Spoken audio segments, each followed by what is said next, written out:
तो आज अभी देखते हैं हम लोग balancing of rotating masses in a same plane. बहुत ही इंपॉर्टेंट टॉपिक है, आपको समझना है अच्छे से तो जाके ही आप लोग इसको लिख पाओगे। ठीक है, बहुत सिंपल है। अम, समझो जो अपना घर का सीलिंग फ़ैन होता है वो घूम रहा है, तो उसमें आपको दिख रहा है कि 3 ब्लेड्स है। ओके, तो 3 ब्लेड्स यानी 3 मासेस हो गए। तो वो जो ब्लेड्स है तीनों, उनके शेप आप लोग देखो जो है वो एक जैसे ही है। बट यहाँ पर मैं शो करते हुए उसको उसका शेप जो ना मैं इस प्रकार से बनाता हूँ। देखो, एक वो ये यहाँ पर सेंटर है जिसके अबाउट ये घूम रहा है, और ये कुछ लेंथ है उनका, और कुछ वज़न भी रहा होगा उसका, तो मैं उसको वज़न को इस प्रकार से दिखा रहा हूँ। तो ये वज़न है मास m, और ये जो लेंथ है इसका सेंटर से लेके यहाँ तक का डिस्टेंस, इसको मैं बोलूँगा रेडियस। ठीक है, और अभी ये घूम रहा है ना, ये घूम रहा है तो उसका कुछ एंगुलर वेलोसिटी रहेगा। ठीक है, ये एक ब्लेड हो गया। ऐसे कितनी ब्लेड लगी हुई है? 3 ब्लेड लगी हुई है। ओके, तो बैलेंस करवाने के लिए जो है हम लोगों ने वो 3 ब्लेड इस प्रकार से लगाई हुई है कि वहाँ पर वो बहुत ही स्मूथली मूवमेंट ले रहा है। बट सपोज़ अगर सिर्फ एक ही ब्लेड घूम रहा है, ये सेंटर है, इसके अबाउट एक ही ब्लेड घूम रहा है, तो वो ब्लेड का कुछ लेंथ है, उसका कुछ वज़न है, तो इस प्रकार से डिनोट करते हैं हम लोग मास। अभी हर बार हम लोग ब्लेड के शेप जैसा डायग्राम नहीं बनाएंगे, तो मैं क्या करूँगा, हर बार सिर्फ एक स्ट्रेट लाइन निकाल कर यहाँ पर दिखा दूँगा भैया कुछ उसका वज़न है और कुछ उसका लेंथ है। ठीक है, तो ये आपको समझना है। तो अभी देखिए, ये जो पर्टिकुलर ब्लेड है वो अगर घूम रहा है तो फ़ैन बैलेंस नहीं रहेगा, है ना। फ़ैन बैलेंस नहीं रहेगा, वहाँ पर क्या हो जाएगा, वाइब्रेशंस आएंगे, वो हिलने लगेगा। तो यहाँ पर हम लोग जो इसके ऊपर फोर्स काम कर रहा है वो रहेगा सेंट्रीफ्यूगल फोर्स, जो जिसका वैल्यू रहेगा m यानी मास ओमेगा का स्क्वायर इंटू रेडियस। ठीक है, कितना रहेगा वो force? m into omega square into R. But अभी ये अकेला ब्लेड अगर घूमेगा फ़ैन के अंदर तो फ़ैन तो काम करेगा ही नहीं, वो वाइब्रेट होगा, वो मूवमेंट बराबर नहीं आएगा। हमको इसको बैलेंस करना पड़ेगा। तो बैलेंस करने के लिए आपको क्या करना पड़ेगा, यहाँ पर अपोजिट डायरेक्शन में एक मास लगाना पड़ेगा। ठीक है, इसको मैं बोलूँगा बैलेंसिंग मास, इसको बोलूँगा बैलेंसिंग मास। और सेंटर से इसका जो लेंथ रहेगा उसको मैं बोलूँगा radius of balancing mass, radius of balancing मास।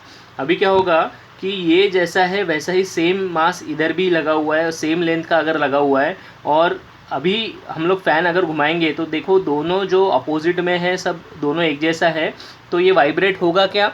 नहीं। अब इस बार वो वाइब्रेट नहीं होगा, इस बार जो है वो बैलेंस हो जाएगा। तो ये बैलेंसिंग के लिए सेंट्रीफ्यूगल फोर्स क्या रहेगा? फिर से ये रहेगा M B into omega square into R. अभी ये ओमेगा स्क्वेयर और ये आर बी रहेगा। ओमेगा स्क्वेयर जो है वैसे का वैसा ही है ना। ओमेगा स्क्वेयर जो है, क्योंकि ये जो स्पीड से घूमेगा ब्लेड उसी स्पीड से ये भी ब्लेड घूमेगा, दोनों एक ही फ़ैन के ब्लेड है ना, तो दोनों साथ में ही घूमेंगे तो उनका स्पीड सेम रहेगा। तो अगर मुझे ये फोर्स बैलेंस करना है तो यहाँ पर देखिए, यहाँ पर जो ये जो फोर्स काम कर रहा था और ये मैंने जो बैलेंसिंग फोर्स यहाँ पर अप्लाई किया हुआ है, तो ये कितना था, m omega square R is equals to, इसका वैल्यू कितना है, M B omega square R B. तो यहाँ पर आप लोग देखेंगे ये जो ओमेगा स्क्वेयर है ये सेम रहेगा, तो आप लोग इसको इस प्रकार से भी लिख सकते हैं, M B into R B. तो ये बैलेंसिंग के लिए आप लोगों को ये कंडीशन रहेगी। तो कंडीशन क्या है, देखो कि मास और रेडियस का मल्टीप्लिकेशन, मास और रेडियस का मल्टीप्लिकेशन ये साइड का, और दूसरा जो आप लोग बैलेंसिंग वाला फोर्स लगा रहे हो, वज़न लगा रहे हो, तो उसका मास और रेडियस का मल्टीप्लिकेशन। तो ये दोनों अगर इक्वेट रहेंगे तो वो पर्टिकुलर चीज़ जो है बैलेंस रहेगी। अगर आपको इसको बैलेंस करना है तो क्या करना पड़ेगा, you have to apply the same mass and same radius to other side. अभी आप लोग देखो यहाँ पर, अगर मैंने इसका रेडियस कम कर दिया, रेडियस का वैल्यू कम करवा दिया और मास का वैल्यू बढ़ा दिया, रेडियस का वैल्यू कम करवा दिया और मास का वैल्यू बढ़ा दिया, फिर भी ये अगर इसके साथ इक्वेट हो रहा है, फिर भी अपना सिस्टम बैलेंस में रहेगा। ठीक है ना। इसको समझने के लिए हम लोग एक छोटा सा एक इक्वेशन लेते हैं। समझो ये जो ब्लेड है, जो अपनी पहली ब्लेड थी, उसका मास जो था वो था 10 और रेडियस जो था 10, रेडियस भी ले लेते हैं हम लोग 10, है ना। सपोज मास जो था वो था अपना, इसको मैं 100 कर देता हूँ, 100 ग्राम्स मास था और रेडियस था अपना 10, समझो कुछ लेंथ का यूनिट है। और दूसरे साइड में आपको बैलेंसिंग वाला देखो, बैलेंसिंग में आप लोगों ने अगर इसका मास करवा दिया 20 ग्राम और रेडियस करवा दिया 50 ग्राम, ठीक है, दूसरे बैलेंसिंग में, ये बैलेंसिंग का मास रहेगा, बैलेंसिंग का रेडियस रहेगा, ये अपना ओरिजिनल जो पहला मास था, पहला रेडियस था। तो अभी आप लोग देखोगे कि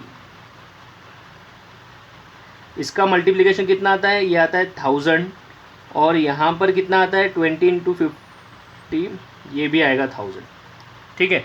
तो इस प्रकार से मैंने क्या करवा दिया, मास चेंज करवा दिया, बट रेडियस भी चेंज कर दिया, बट दोनों का प्रोडक्ट जो है वो सेम आ रहा है, आप लोग देख रहे हो।